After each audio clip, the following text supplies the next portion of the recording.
here in north central Luzon. At, Today is March the 8th. About a week ago, usually around the beginning of March, there's a magical switch somewhere that someone switches, and the temperature and humidity goes from a semi-comfortable dry climate to a sunny, very humid, uncomfortable climate. And you have to be running your air conditioners a little bit more, avoid the afternoon heat and thick humidity, at least for me. And that's the signal to get the heck out of town. Um, this is the pattern in this part of the Philippines, anyway. So, in about a week or so, we will be heading back to Canada.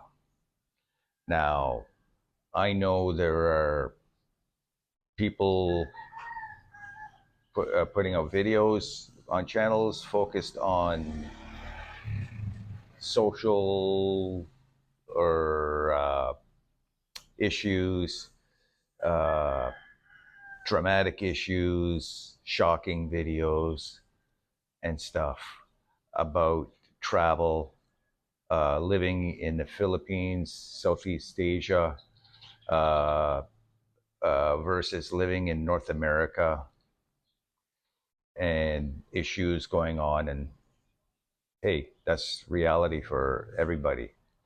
But that's not my focus. This channel is Canuck PI, which is a Canadian couple uh, living both in Canada and the Philippines. And there are warts everywhere we go. And there are things you can't control. I know there's things about Canada that I'd love to see changed, but whether or not it happens in my lifetime, I don't know. So I can't let it affect me. And same with the Philippines. So I don't focus on that. Um,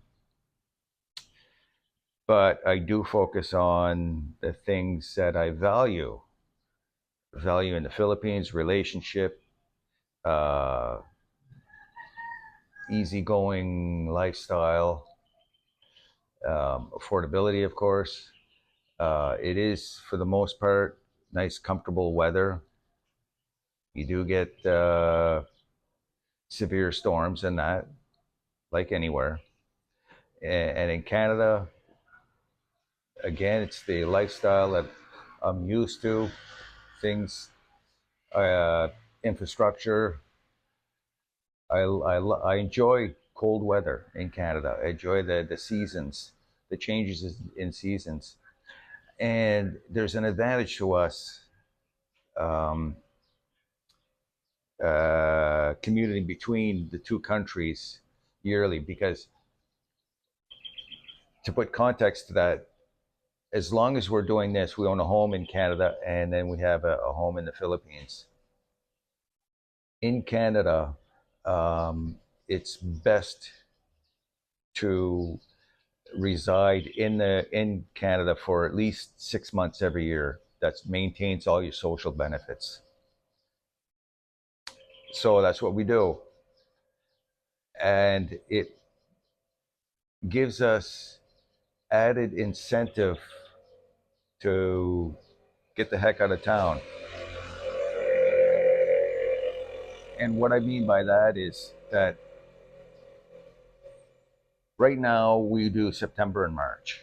That may change, might vary going forward. However, September to March, here in the Philippines, I get here, I'm all gung ho, everything's fine in the Philippines, and then you get to into the new year, January, February, I start focusing on Canada and gearing up for that, so preparing for it.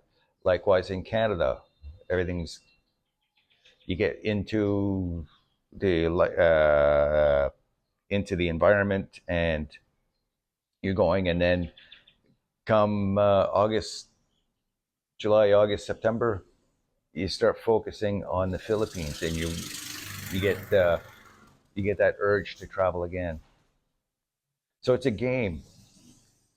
It adds a little bit of spice, a little bit of seasoning to the life, and as well, when I get back to Canada, one of the first things we'll be doing is planning the return trip itinerary um, for next fall or this fall coming up. So um, I will be booking my flights probably in the next few weeks in Canada and planning for that. And then that's a game in itself. For instance, there are two variables here when coming in and out of Luzon, in that you want to choose the right airport. And the preferred airport for us is Clark, Angeles City. It's about a third of the time to get to Angeles City than it is to Manila. However, there are less airlines flying in and out of Angeles. Clark is waiting on a new tower to be completed and a second runway. And once they get all that in place, then they'll be able to increase their volume in flights. So right now, the only airline that goes in and out of Clark fully is EVA Air out of Taiwan, and they offer great service. It's a little bit more expensive to fly in and out of Clark. So last time we went with All Nippon Airways to Manila, and I loved ANA. Great product. However, we want to go back to Clark just for the convenience of commuting between here and the airport. So we'll probably go back with EVA this time. But the added incentive for the itinerary is planning ahead of time, every little detail. So I plan my meals, my rest times, my uh, clothing schedule, changing between flights, my beverage pairing with the meals.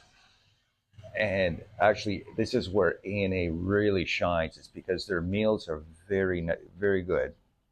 Not perfect, but very good. And they online they actually tell you what meal offerings there are, so I can make my selection ahead of time and do my research and find the ideal beverage pairing to go with each meal, which is ex, enhancing the dining experience, and doing other things like managing hydration, rest, and exercise, and that to minimize bloating on a flight. So that's and all kinds of different techniques that I get into. So that's a game in itself. It's something, it takes hours of planning. So yeah, and this morning I'm shooting this right now in kind of like odd lighting, because later in the day when the lighting would be better, it would be very uncomfortable to do this. So that is what it is. So um, yeah, that is essentially how we manage our lifestyle between two countries. And also, which we have done in the past, is we have done layovers between the countries to kind of consolidate uh, the travel with visiting another country. We spent time in Japan a couple of times, where we have a couple of day layover. Spent time in Tokyo. We on the way back to Canada. Last time we went to Singapore for a couple of days, and then took a flight there. And that's more expensive to do that. These inter connecting flights, and a little more complicated. I think we'll probably avoid doing that next time. Just go straight ANA connections or EVA air. Um, you know what? There are always concerns geopolitically going on that could affect travel, but that's out of our hands. I don't focus on that. We just focus on what we can control. And I know it's not exciting. It's not clickbait. However, it's the honest to goodness truth. You reach a point where you're uh, in retirement and things are a little bit more simple.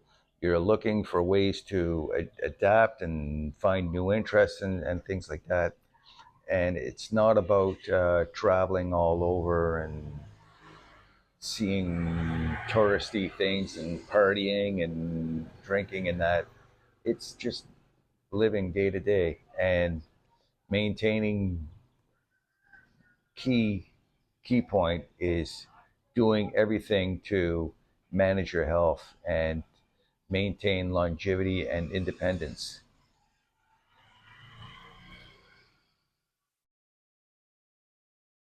That's it for today.